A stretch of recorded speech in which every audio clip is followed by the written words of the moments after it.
Let's rock and roll. Another edition of Marshall's Mic. I'm your host, Marshall. And my guest today is Randy Salas. Randy Salas, longtime San Luis man. He's going to get some good stories here of what's made him successful in his life. Randy, thanks for coming on the show, buddy. Absolutely, Marshall. I know we're doing the backhand. We got a bad hand today, so we're doing the backhand with Randy and I. I want to start, Randy, how we met. I don't know if you remember, but I remember. Hyson Johnson Ford. Hyson Johnson Ford. I just got done with a journey in Squaw Valley, USA, California. I had a coffee shop, and I had just recently sold it in '88. And I had taken '89 off for skiing reasons and to be a bum and to have a good time.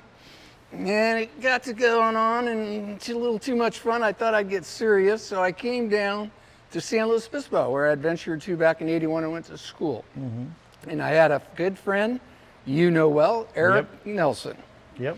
Now, Eric Nelson had grown up with me. We went to high school together. I mean, man, is it all about connections or what? Absolutely. Right? I'm in the backyard of my brother's house. He's going to Cal Poly. He says, Marshall, you need to go to work selling cars. I said, okay. So he gave me the tests with the answers. And he said, the gentleman's going to introduce himself to you named George Harder. Oh, my gosh. And that's how I got met with you, was with George. And gosh, George was so instrumental in my life. I mean, I got to get the gab. I'm a happy-go-lucky guy. Just a little. Just a little, like you. Yeah. And I love people. And I said, it's a perfect mix. But I had no idea how to sell a car. I didn't. I had no idea. But George Harder took me for 3 days, 3 hours a day, and sat me down and taught me the program. And I'm telling you, man, I felt after those 3 days, I know what to do. I can go out and do it. And in comes Randy's picture of it. I met you. I remember specifically, I met you in the wholesale lot, the bullpen, we'd call it. And George says, here's Randy Salas. Randy Salas is a partner of mine in a lot of things, and that's how it came about. Absolutely. That's how it came about. Yeah. So, different time and era. Different time. That's '89. We're talking a little bit ago, for sure. Where were you developed, buddy? Where were you born? I was born in Ventura, California. My family, my mom and my dad moved to San Luis Obispo when I was 6 months old. So technically I was born in Ventura, but I was raised in San Luis, and San Luis is my home. Right. They've accepted me. I'm a San Luis person. Right. I went to high school there in San Luis, played all kinds of sports. What kind of sports did you play? I was football, baseball, and basketball. Okay. Had a little too much fun. I was a touted athlete. A lot of big things on the horizon. And come to find out, I was becoming a father. Okay. My junior year in high school. All right. That kind of put you in a different realm of the world. Kind of side railed, Well, let's go back a little. Here you are, San Luis Obispo. What kind of time frame of age do you remember? The parents and things you did. You had a sister and a brother, younger brother. Right. My family, I remember cruising on Thursday nights in San Luis Obispo. The local police department was actually pretty cool. There were some officers who I won't mention their names. I bet I can name a couple of them. But yes, you can. They lived locally, and or they were local PD. And we would drag race out on Tank Farm Road. Okay. And after Thursday night cruise night, and one of the officers actually would use the radar gun to tell us our speeds. That was nice of him. Yeah, Did he tell you your time in the quarter mile as well? Yeah, and I grew up. I grew up with a lot of family, with a lot of my friends that I grew up with. Their families were big families of San Luis Obispo. Where did that fascination come from cars? At kind of what age? My grandfather. Your grandfather. My grandfather. Same as I. Yeah, he was always had a new car. He was a big Ford Lincoln Mercury guy. Right. And always had Fords, always had Mustangs and T-Birds, and not, Grandma had the Lincoln. Okay. He had the hot rod Ford or something. What did he do? He worked out actually in Ventura. He worked out on the mobile island out there on the Rincon. He worked out there for 36 years. For the oil company. For the oil company. And he had a worked passion for cars. Yep.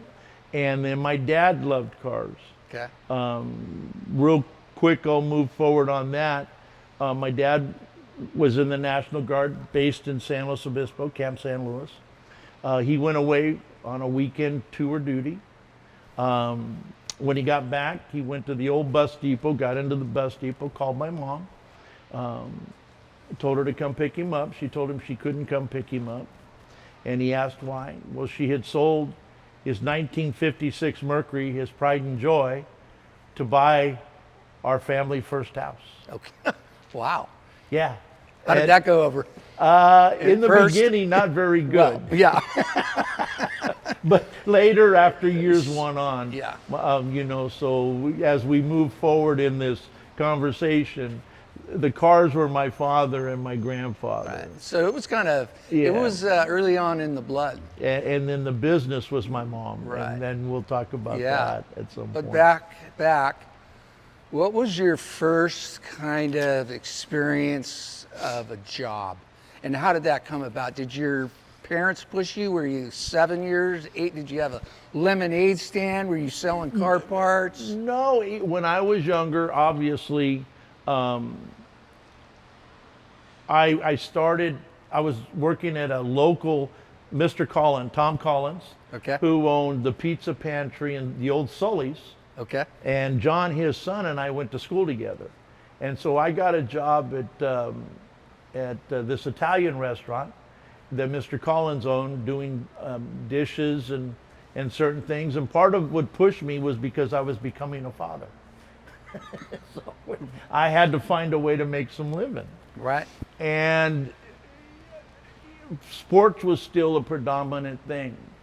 Well, in between my junior and my senior year, I got to spend some time with a college baseball player in San Luis Obispo by the name of Ozzie Smith. And we practiced together for a couple of months. And obviously, I was not going to play sports, and then George Harder came back into the picture. He was my youth football coach. Okay. He came to the picture, and he actually, my first real job was he came into the picture and gave me a job to wash cars at a Fiat dealership that him and Champ Massey owned. Champ Massey and George Harder. Wow. Pacific Motor Imports. Now, where was that located in San It Luis? was located on Broad Street. I was going to say it had to be down in Broad. It was or Broad Monterey. and Caudell. Okay. Broad and Caudell is on the corner there.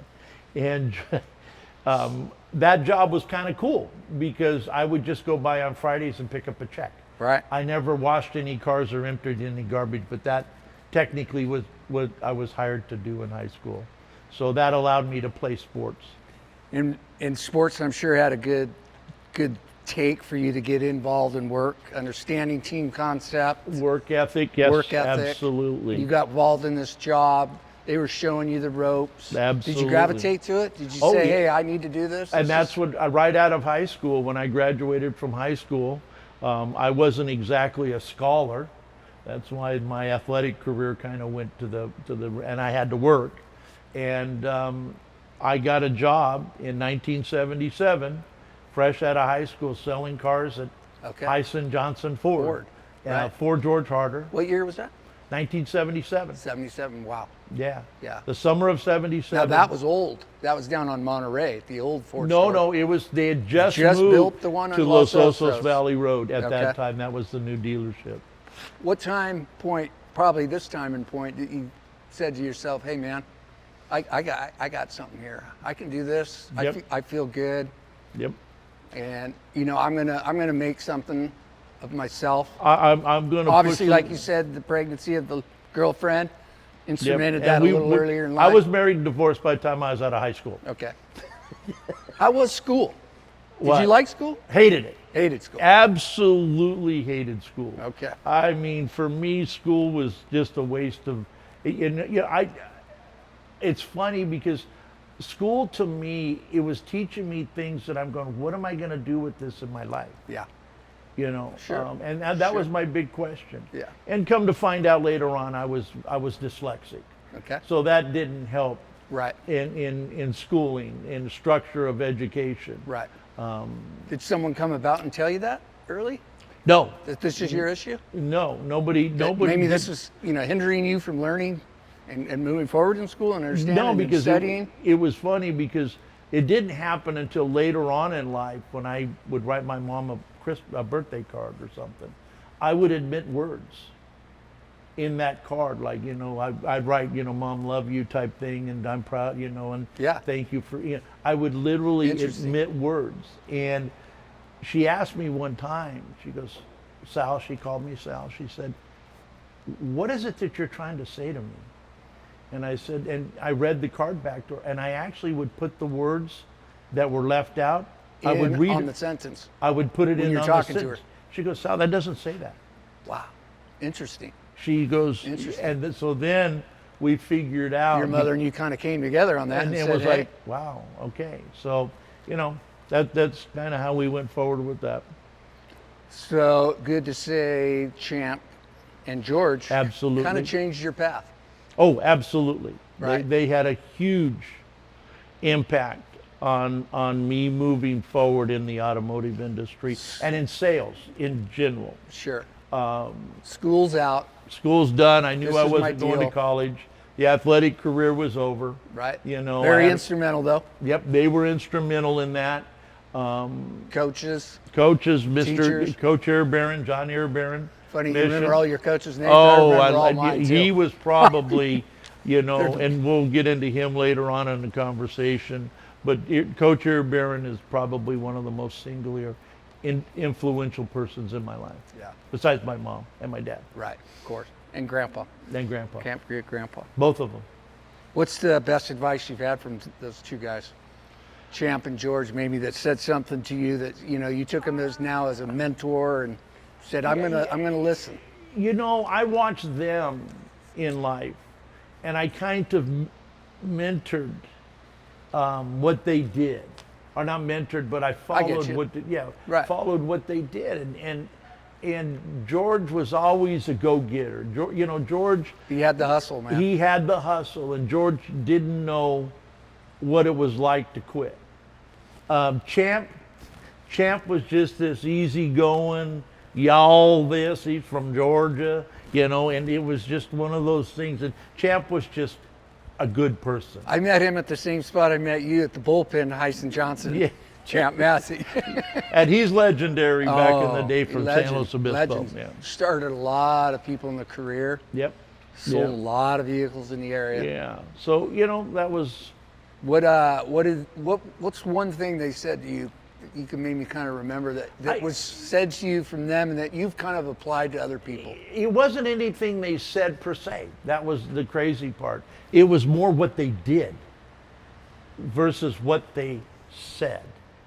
They always gave me confidence, or not confidence. They always gave me that, hey, Salas, they always call me Salas. Hey, Salas, get your ass in gear. You're better than this, that type of thing. They never let me slack off, because that, when you're 18, 19, 20, 21, as well Yeah. as anybody, you're a little arrogant. Sure. You're a little cocky. You got some ego going on. Yeah, You're a lot of this. Yeah, a lot of talk. Yep. Very. We got to use this. Yeah, yeah, Right. yeah. You got to learn to use that. That's right. And so from that standpoint, I had to learn.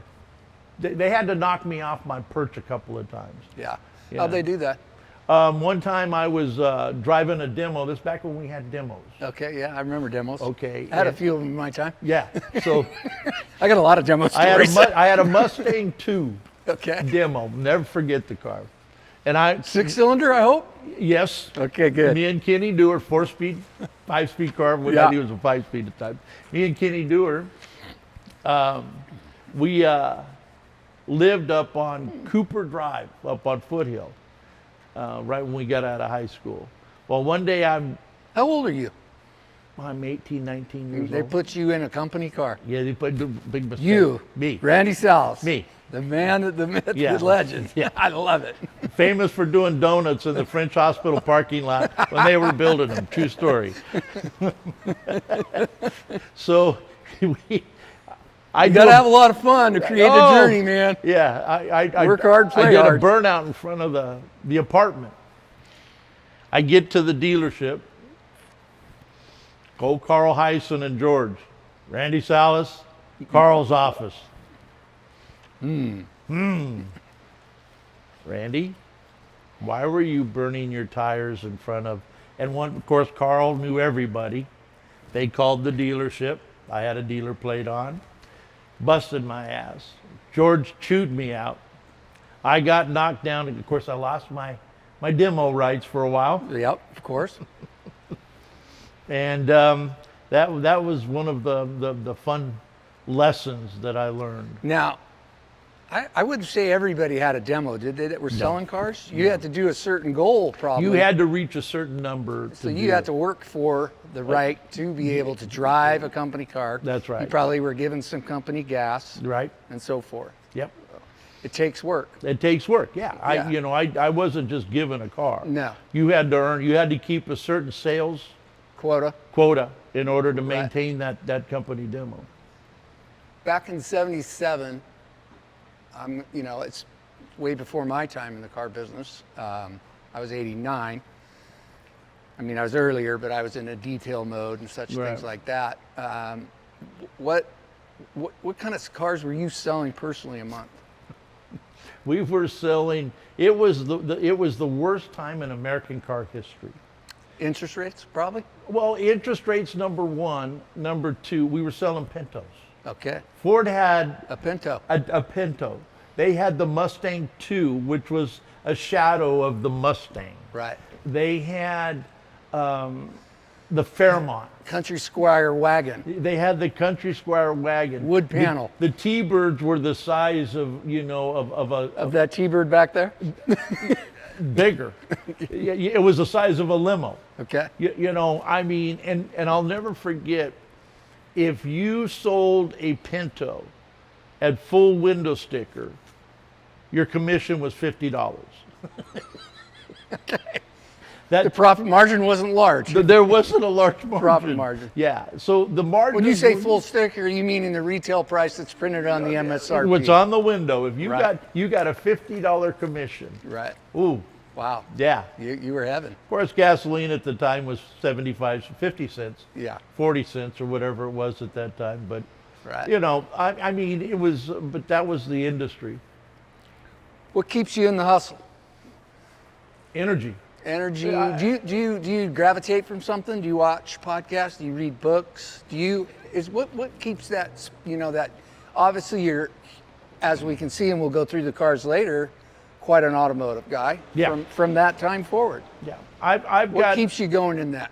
Two things that get. I love being with people. I love talking to people. I have. This is part of the collection that I have of automobiles and motors and things.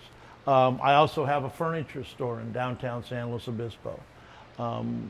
That was started by the family. That was started by the family in 1931. Holy It's still in its same location. It sure is. I was just there the other day when I was picking up my car. Exactly. And so I kept that going, and it actually allowed me, when I went back I've left the family business for 20 years. And when I went back into the family business, the automotive industry had really slowed down after 9/11, and auctions were changing and things were happening. And so when I went back into that family business to help close the store down, and lo and behold, an opportunity presented itself. And I've always been a believer is that when you walk out your door every day, there's opportunities that are there. 100%. You just have to recognize those 100%. opportunities. So when I did that, that's kind of like the entrepreneurial spirit. That's exactly right. Right. And I don't ever see myself retiring. Yeah. No, I don't either. Part of the hustle. Yeah. It's everything that we do and that we enjoy. It's not even the selling, it's the finding. Yeah. It's getting the thing. An old friend of mine and another friend. It's meeting the friends, the people Yeah. you meet along the way. I became, and he became somewhat of a mentor to me. There was two of them, a gentleman by the name of Jay Stream, and then the other one was Jim Vreeland, Mr. Nobody. Mr. Nobody. And for those of us in the Central Buellton. Buellton Ford. Buellton Ford. And he always told me, he said, Randy, people make mistakes. Sure. He said, you'll never lose.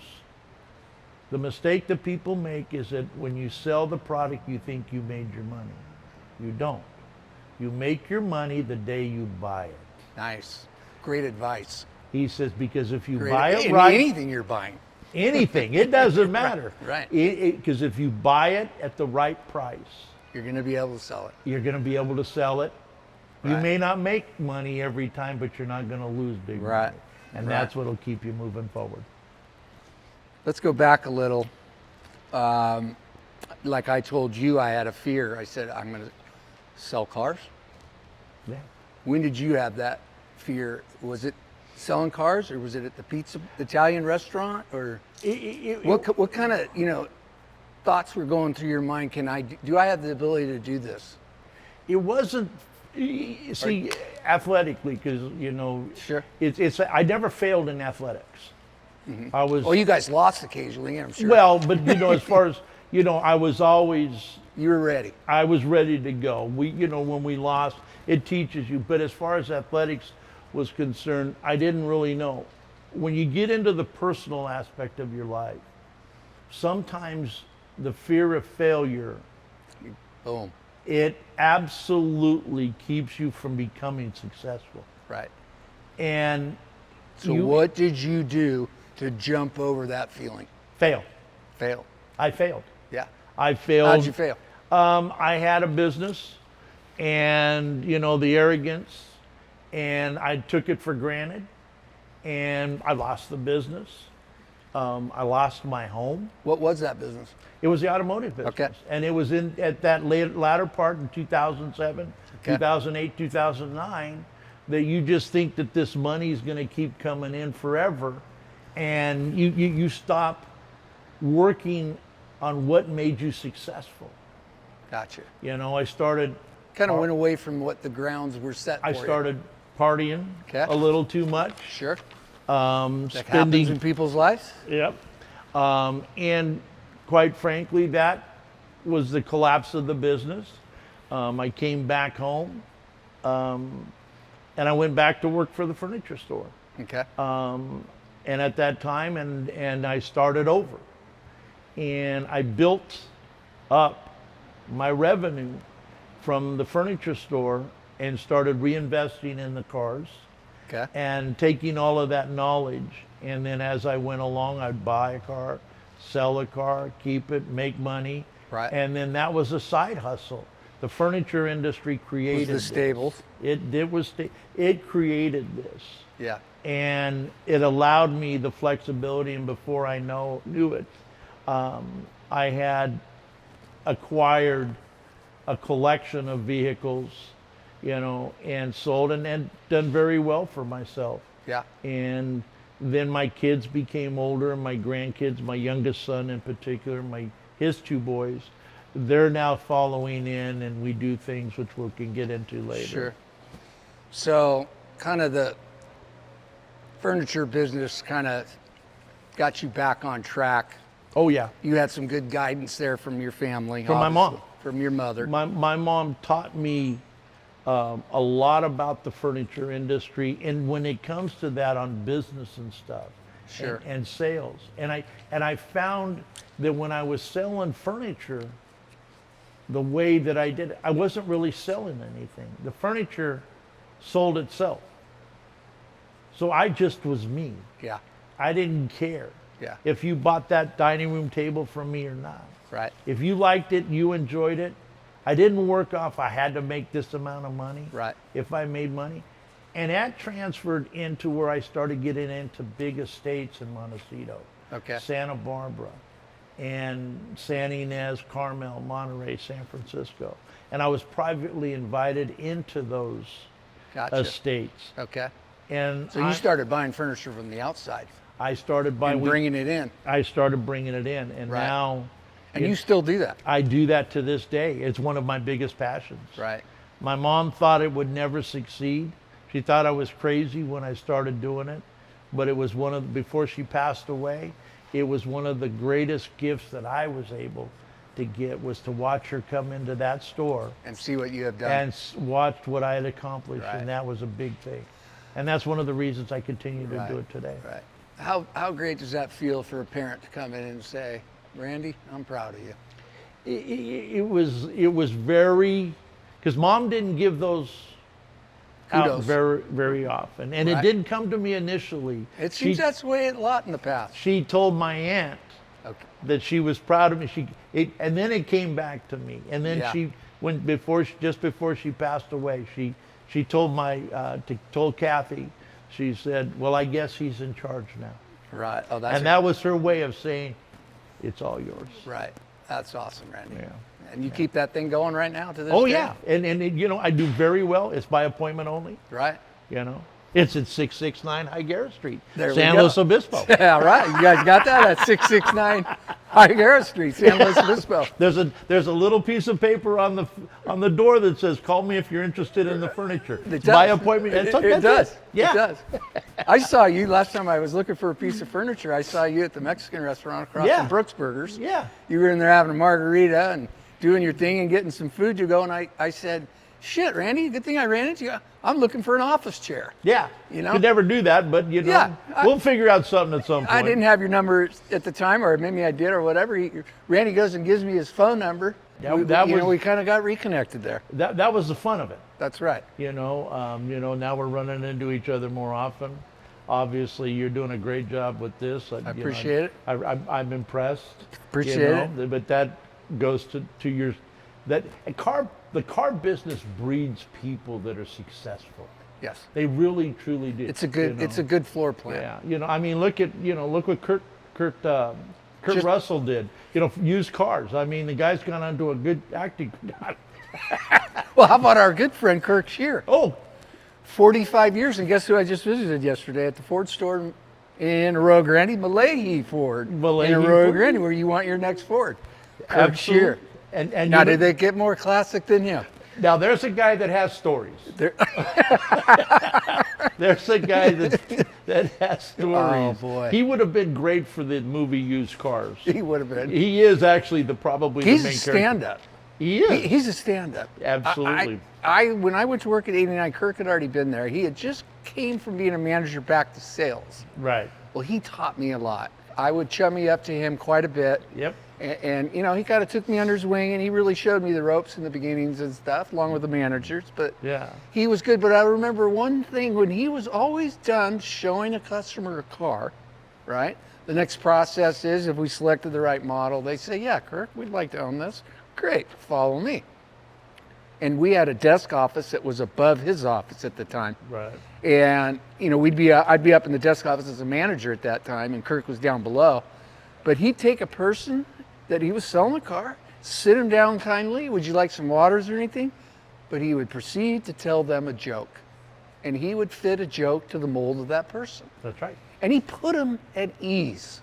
And because buying a car can be stressful. That's if right. you go to the wrong place, if you go to the wrong people, it can be really stressful. It can also be very, very rewarding and very fun. Absolutely. If you have a good experience, you meet the right people, you buy a good product, and so right. forth. But he would put them at ease, man, and then you just watch him do his show. Yep. And that was one of the things that I took from the car business to the furniture business, was that I used to tell my staff back in the day, when people walk up to you, listen to what, back Sure. to that old Sure. listening. Sure. Listen to what you can hear them, but you have to learn to listen to them. Sure.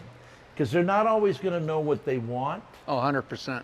You have to hear Hear what and they want. You That's have right. to. You have to really understand them. Yeah. And I used to tell them. And then if you get them on the right product, the product sells itself. Yes. You don't have to push them into buying anything. Especially in today's world, you have the internet, you have all the access that you want, the pricing of it. Absolutely. It does sell itself. Now you just got to go and find the right location, Right. and find the right person. I used to, because I played a lot of golf in my life, I used to look at the guys shirts, and if they had a country club or a golf course, if I had played that course, or if I'd gone to that community and played golf where that course was, I'd ask them about, oh, I never played that one. And that right there puts you on a different level. Yeah. You cease becoming a salesman. Right. And that was a big key. And I still use to this day. Sure. You're sizing them up. You're getting to know them. You're wanting to know their needs. Yeah, that's right. And that tells you. I learned such a step in the car business from the meet and greet. Yeah. To give them your business card right up front. That way you don't use it as an exit tool like they do today, or some people do. You write their name down. You don't forget their name. That was the biggest steps to the sale. That was the biggest problem conforming when I first started selling cars that I had, was the 10 steps of selling a car. Right. Well, to me, why am I doing 2, 3, and 4 when I can really, if I'm doing that good a job, go to 1 to 5, right, and then 5 to 10? Yeah. Why don't slow me down? Yeah. I'm on a roll. Yeah. Yeah. And of course I got my ass chewed multiple times for slow down. Yeah. Joe Perry. Yeah. Well, Joe Perry, and then there was what was his name that I was learning from in the training business of the cars. What was not Joe Perry? Joe Verdi. Are you speaking Joe Verdi or Perry? No, there was Joe Perry. Joe Perry was my. Oh yeah. Then there was Joe Verdi. Yeah. And he once took a set of keys from Carl Heisen's best friend. Okay. Told him he wasn't getting the car back. He had to drive out in a new car. Perry didn't know that was Carl Heisen's best friend. Joe Perry was gone the next day. That was the car business of old. Yes.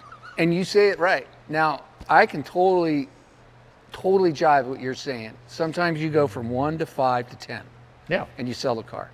So it's 2005. I'm at Perry. Sean's the general manager. I want to be a general manager. Who's at Malahi Dodge? Who's at Malahi Dodge now in Paso Robles, around over the corner off of 101 and 46. Right. Still there. Still there. And I was brought to the... So I go to Perry. I can't be the general... I'm the general sales manager. I can't be the general manager. You want to move? I'm going to start some stores in Poway. Yeah. I said, no, I don't want to move. I want to go and be a general manager somewhere here. And he says, okay, well, it's not going to happen right now. So long story short, I met a guy. I sold him a Jeep that he was buying for a dealer in the Santa Maria area, Chuck Hebert. Oh, yeah. Very instrumental in my career. Absolutely. Took a hold of me. Very successful. I ended up going to work for him. Long story short there, it was a very, very good opportunity to show my skills that I had learned from George Harder, Larry Leonardo, Perry Falk, and so forth. And Kirk, gentlemen of yours, you were seasoned in it and so forth. And you take this, things you've learned over the years, and I got to put it to play. Yeah. Well, it wasn't but a weekend that I get a fax, and it's a fax that says my name is Carlos Pantera, and I want to give your sales meeting the next time you have one. This is Thursday. And I say, interesting. He wants to do our sales training. Well, I'm using Joe Verdi still. Right. I was bringing that in to the fold. That's what I've learned, so forth. Well, Joe Verdi sounds like Perry. Right. Joe Perry, slow them down. Yeah. Make sure they drive the car. Make sure they do this. Had this system. And Grant Cardone, after Carlos Pantera came, and by the way, I said the meeting's at 8:30 on Saturday, and we're in Santa Maria. Do you know where we're at? And he's down in LA. He goes, yeah, I know where you're at. I see that. Your meeting's 8:30. I'll be there. I said, okay. I'll give you your meeting. We'll go from there. I said, great. So I show up at 8:15 thinking I'm going to beat him there because I want to be ahead of the game. I want to be. He was already there at 8 o'clock, coffee in hand, and saying, you must be Marshall. So he gives this meeting, and it was Grant Cardone he's working for, who we know who Grant Cardone is today. He's started an automotive business, went into sales training for autos, got into the real estate. Now he's just a booming, $1 billion portfolio and doing quite well. But his was, you can skip a step. Don't slow the person down like you're saying. We don't go slow either, you and I. No. We like to move. We like to move. If the guy says, I want that car, you say, I need your driver's license, follow me, and we'll write it up. That's right. Right? It totally changed my outlook onto the business. Yeah. And it totally created a whole new platform for me to sell to the salespeople, the managers, and so forth. And we just took off from there. So that's I just thought I'd bring that up. No, that's it, and that's it. And I've carried that forward in life now. What? Okay, so that's a good point. There's the sceneness. It's the regular, rah doing business. And what do you do different that you think that integrates something different into someone that they recognize and say, I want to do business with this guy? What's different? People, the ability to read people, and for me, when I'm at the store, or if somebody's here, or somebody comes in to look at something, but predominantly at the store, when they come in, hey, my name's Randy. If you need anything, let me know. I leave them alone. Mm-hmm. I leave them alone. But you greeted him. I greeted them. Great. Every once in a while, Yeah. I'll check back with them. Sure. How we doing?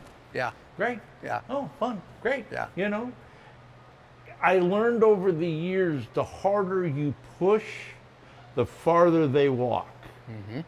You've got to bring them here. Yeah. Because when they come through that door, they're here. Right. Right. They're here Right. already. They're ready for the typical salesman push. Sure.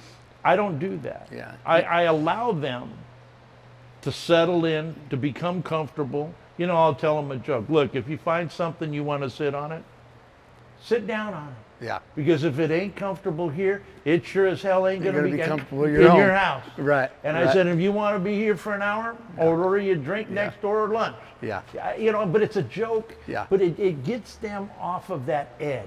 Nice. Nice. And when it comes to, and that's kind of what I've done over the years, is just refine that. Let the product sell itself. Sure. Know the story, know your product knowledge. Sure. Let it sell itself. Yep. But people open up to you in a way that normally, I had one, real quick, one customer. Lady came in, and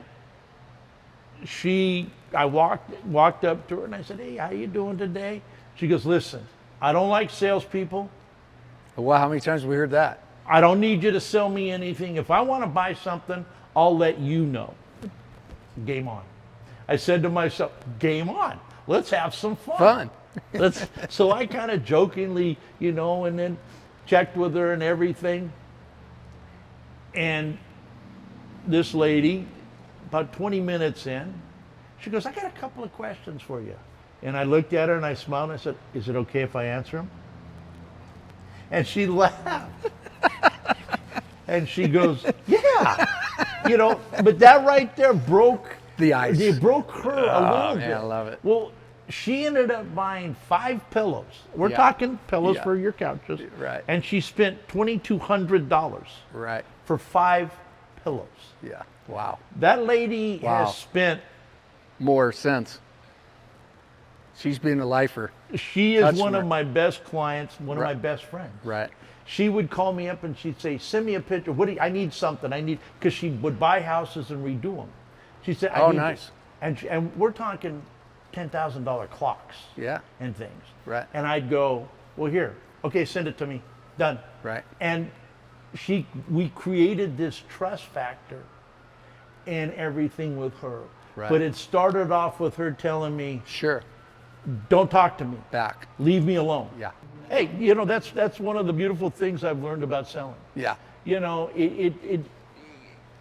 not a job. No. It's actually a lot of fun. And I create in my life, I don't just sell people product. I create relationships. Sure. Connections, relationships. And clients. From there to there to there. Yeah. Yeah. And they have no problem calling me from New York. Yeah.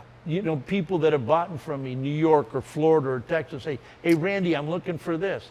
Here's a picture. Oh, okay, send it out to me. Right. I'll send my shipper to pick it up. Done deal. Right. They don't even question. Yeah. But that's the fun of having relationships like Yeah. that. You know, the biggest thing I got from that story is the very beginning, is when a person walks in, you say hello, you look them in the eye, and you greet them. Yeah. How many places do we go now in today's world? You walk in, and it feels like a ghost town, and you haven't been greeted, and you haven't been made aware that you're in the store to pay money to buy their product. Now you get this. Yeah, right. I mean, it's so important. It's creating the sale.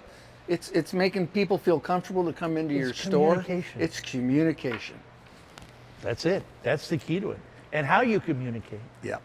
You know, I've always taught my kids and other people, I can say the same thing twice in two different ways, and it's going to elicit two different responses.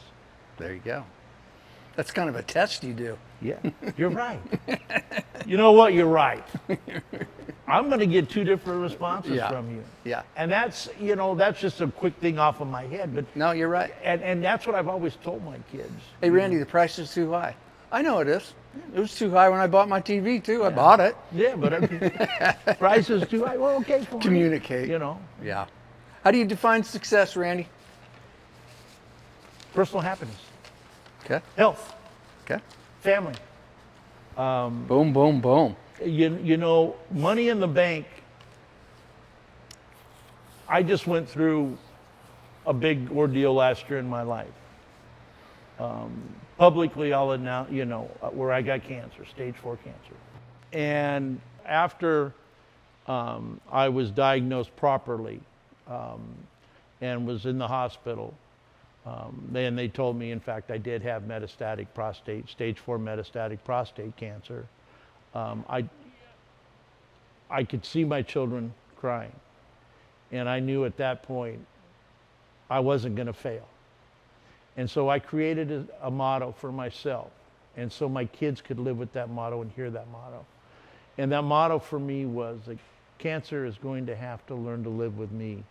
I'm not going to learn to live with cancer. And that's how I fought.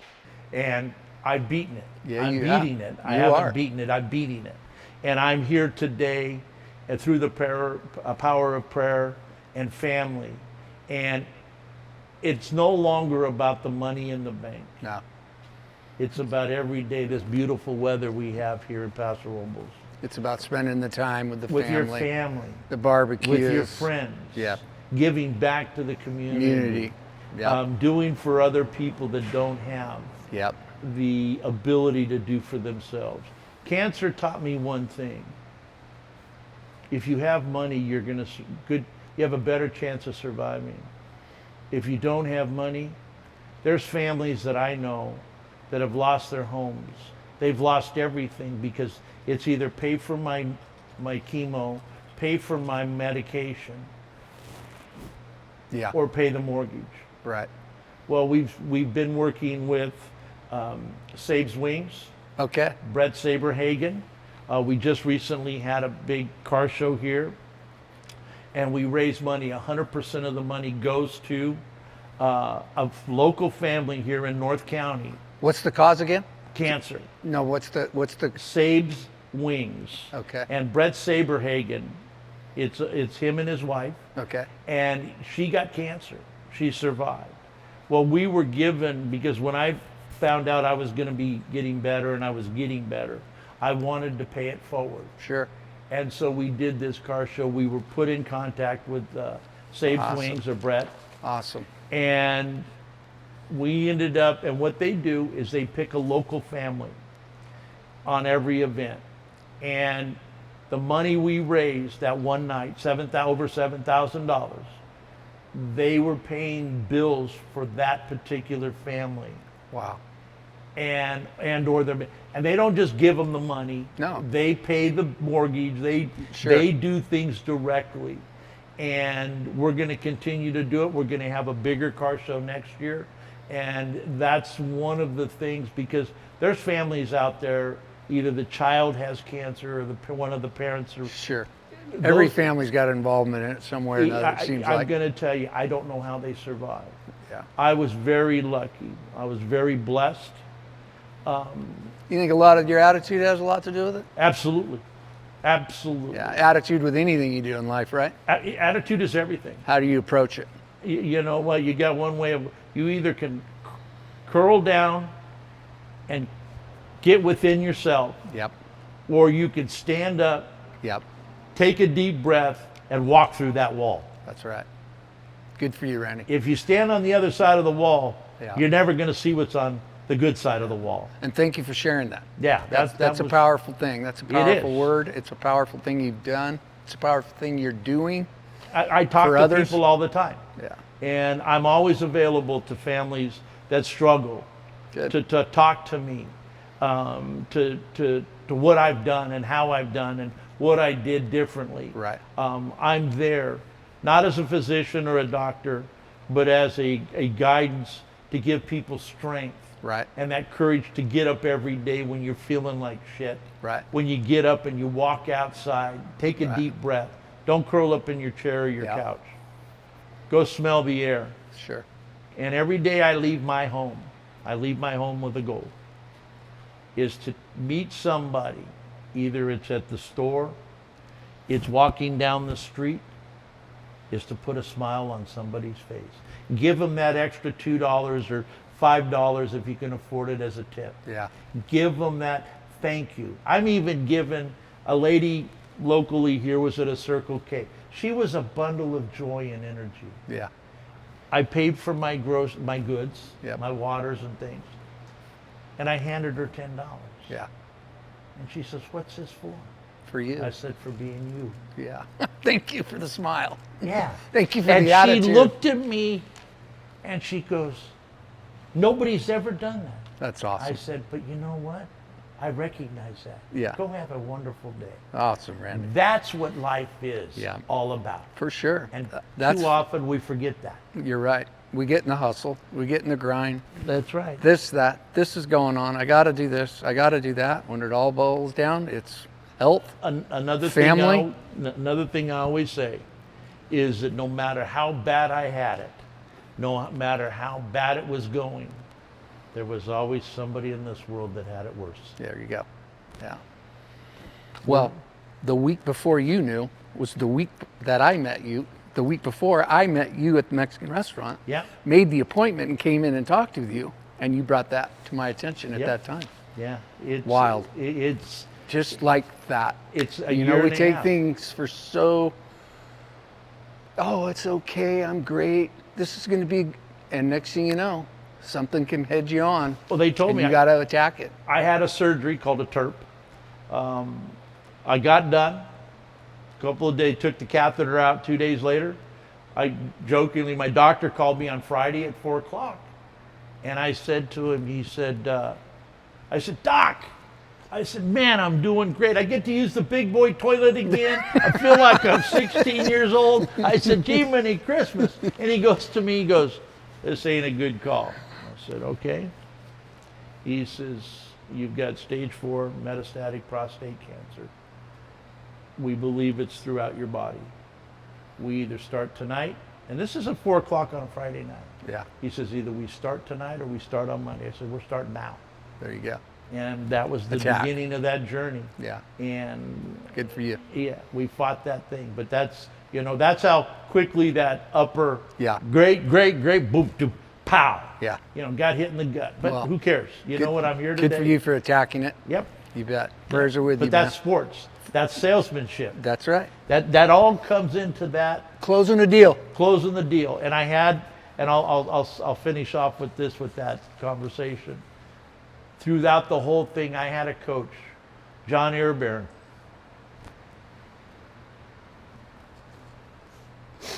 That's all right. Let her go, buddy. He was an old school coach. No coach kidding. at Mission. He was tough. What'd he coach? Football? Coached me in baseball, Baseball. football, and basketball. And he would always tell me, "You're never going to be a quitter, Salas." And he would bust my ass I'd go out to practice. He'd say, okay, give me admission. Sure. The stairs at the school. Okay. He'd say, get in the plastics and run the stairs for 20 minutes. Wow. I mean, and that's the old day where they were plastic, real plastic things. Yeah. Like hefty trash bag type things. Sure. And I'd get there and I'd get out. I'd do my 20 minutes. I'd get to practice. He'd send everybody in. And he'd say, everybody's in but Salas.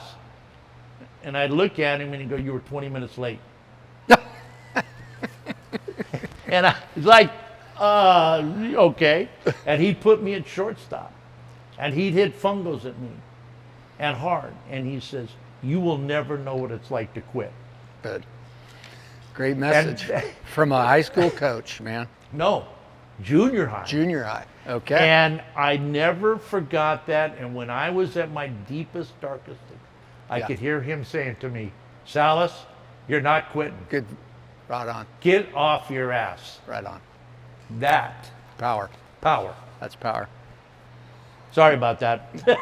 Thank you for sharing. No, that's what it's all about. These are life lessons. Life lessons. Exactly. Absolutely. Exactly. What are 2 or 3 things you do every day that's just redundant? You know, that I got to do these 3 things. I got to do these 2 things. It's kind of like a habit. Is it you get up, you go work out? Is it what? I get up every morning. I say my prayer. I give thanks for the previous day and the day I'm about to have. I give thanks for being here. I always, whether it's Kathy, my wife, or my children, I always tell them that I love them. I always let them know that. Nice. And those are the main things that are important to me. Yep. You know, I get going, phone calls start, the phone start, business, you know, all kinds of stuff. You know, that's secondary to that first 20 minutes every day. Good for you. You get up with, and you start your day with positive thoughts. Right. When it gets tough, cancer, business, what recharges you? What do you lean back on? Maybe someone told you something, like your coach or something. Is there something that you've kind of put? My grandkids? Your grandkids. Yeah, my goal in life now is to hold a great grandchild. That's a goal in my life. This is my. This is it. This is it. Yeah. This I get to sit back and enjoy. Yeah. Go eeny, meeny, miny, mo, you know, type thing. Didn't happen overnight, did it, Randy? All this? No, this took years and things changing and, you know, selling this to step up and making and knowing and this is where the sales kind of came into play too. Sales teaches you not to become emotionally attached to certain things. These things here I love. Yeah. They're part of me. Yeah. There's not one piece in here I can't live without. Because ultimately, if I sell that or that, now there's certain ones. Now, if you ask my son, this one over here, El Condor, that's never going anywhere. Okay. That kind of started this whole thing. Okay. We'll go through these cars because I know there's one that's coming up on the auction. Yeah, there is. It's pretty special, and I'm very blessed. Yeah. To have these things. I'm just a kid that graduated, and I can say it now. I graduated with straight D minuses. Yeah. And I graduated because of George Harder. True story. He found it. My mom called him and said, Randy's flunking. He's not going to graduate. George called me. He says, I'm coming to pick your ass up right now. And he didn't physically. The kind of guy he was. Yeah. And he said, Randy, you're graduating. You're getting that diploma. Yeah. And he busted. I had to sit in that dealership in his office. And bust the homework out. And bust the homework and bust Good for him, man. And what a great story. I graduated high school because of George Harder. Wow. So I've been very lucky to have some incredibly wonderful people. I've got a great father and a great stepfather. But as far as influential friends, I've had some incredible friends in my life and mentors. How about the community? What's the community done for you? What have you done for the community? You've been a downtown businessman, Randy, a long time. You know, I fly. I'm kind of a weird guy in the sense that I fly under the radar. You know, I don't. You go to my web page or Facebook page or whatever. I don't have anything posted. There's nothing on it. I don't have an Instagram account. Right. I don't have a Twitter or X or whatever. Hey, there's nothing wrong with that, brother. We've done just fine without them. I don't have any of that stuff. But when the community... Are you like me because you don't know how to do it? Partially. But the community, when the community needs me, or I know that there's something that needs to be done within the community, I'm always going to, donate my time and who I am and use my influence to get whatever we need. Yeah. Perfect. Who are you taking under your wing now? Who are you showing things to? Who are you kind of like gravitating to? Like, you know, Kyle visited us here. What shop's he from? He's from Taps. He actually works at Taps. Okay. Which is right down the street here. Yeah. It sounds like to me you were very instrumental in that man's life a long time ago. Shortly. It was about 2 years ago. 2 years ago. This started 2 years ago. Okay. I didn't even know that. Yeah. It was 2 years ago. And so it's things like that. There's another gentleman that has built some of these cars in here. Shane Cutler. Okay. That, you know, and I don't teach them, I lead by example. Yeah. You know, I'm always there. I'm always got a smile on my face. Yeah. I'm always positive, you know. Well, he gravitated to you. You went to a business he worked at. Yeah. And he was in his own mind, not sharing what he's all about. Yeah. And he didn't even let you know really about him. And you just started building him and asking him questions. Well, I knew that when I met him, there was something about him. Now, if you're an arrogant ass, Sure. if you're super cocky and you talk over people, I ain't going to give you the time of day. Right. You know. In my he was store, I have a philosophy. He was a lot of this. Yeah. In my store, I have a philosophy, the furniture store. If I don't like you, the price goes up. Because I want my furniture to go to a good home. There you go. And if you come across that way, Yeah. I don't give a shit if you buy something from me or Yeah. not. I really don't want to sell it to you. Well, you built him up so good, he went home to his wife and said, hey, I met this gentleman named Randy Salas. Yeah. Wow, how inspirational he was for me, and kind of changed his way of going about it. He always had it within himself. Right. He lost He that needed to hear that confidence. He needed that confidence Right. to be somebody to look at Well, him hey. and say, and he had more than just me. He had other people. There's a number of people that have been there for Kyle. Yeah. Don't we all need that? Yeah. A we little do. that a boy, a little Yeah. pat on the back. And my goal is my children. Yeah. My goal is my grandchildren, is to be an example with my grandchildren every day. That's what I do. Yeah. So a guy's got a thing coming up where he's got a new job he's going to, or he's going to start a business. Mm-hmm. What's your advice to him? Listen. Listen to your customers. Listen to your boss. Listen to your boss. You don't have all the answers. Yeah. Don't pretend you do. There's a way of having confidence in yourself without acting like you know everything. The minute you think you know everything, you've lost. Yeah. Well, yeah, for sure. You've lost. That game's over. Great advice. Yeah. So walk in. There's a lot of information out there for people today, a lot quicker than we've had it back in our days. Absolutely. And they do think they know a lot, and they perhaps don't. And there's some simple little things, if you keep those ears open, listen. When you walk in that front door of a business, you walk in with a smile. You shake people's hands. You say hi every day.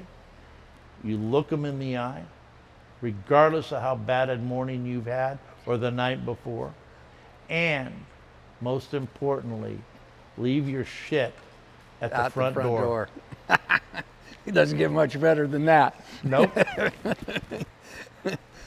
What's the best business advice you've had? I know you've said some things. Let's just say 5 words. The best business advice that you've gotten from someone, and who was that? Keep it simple, stupid. Keep it simple, keep it stupid, and who was that? Marlo, Started by a gentleman by the name of Marlo Goldsby, who was influential in my furniture aspect of my life in Yeah. the business. And also, that was the method back in those days at Hyson Johnson Ford when you took your class, was keep it simple, stupid. Nice. Nice. What's your main tool today to keep in the game? Your phone, your computer, your connections, your... You know, Marshall, it comes to me. It's really weird. I'm at a point in my life now. I spend a lot of time on the old, phone at nighttime, hunting for deals and projects and shit, and go, Yeah. ooh, And I've got a daughter that kind of oversees a lot of stuff, and Yeah. she'll say, "Dad, no." And then I've got both of my sons. My one son, "Dad, look at this. Dad, this for sale." Yeah. But but People. and I get people that call me on a regular basis from estates that either want to sell me furniture, cars, parts. Yeah. I've recently bought in a couple of estates and had some fun doing that. Yeah. And there's some good stuff there, and and I'll move on with it and sell it. And part of it I do, I build this for my kids and my grandkids. Yeah. My grandkids especially. Yeah. They'll all go to trade school. I don't want them to go to a 4-year university, with the exception of one, because she has it. You see it. I see it. She has it. Yeah. And she's, you're not going to, nobody in the family, she's 16 years old, 17 years old, nobody in the family will debate her. Wow. Because you're going to lose. Yeah. The true Well, story. We need those. Yeah. And yet, at the same time, all of my other grandkids have they're very smart, they're very talented. They have their direction. And I want them, and those, I see them as trade schools, i.e. nursing, welding. These are some of the things that they brought up to. One of my grandsons Wow. is going to Japan and teaching English. Wow. Nobody even thought of that, but he's going to Japan. He's been accepted into the program. Good for He's him. going to teach. Awesome. And so. Proud moment. Yeah, and Yeah. I'm going, there we go. All right, Randy, if you could drop one truth bomb to your day one self, what would it be? Cut the bullshit. Cut the bullshit. Cut the So bullshit. we'll say bullshit. Yeah. Yeah, don't cut the bullshit, but literally, don't do it. I got you. It gets you,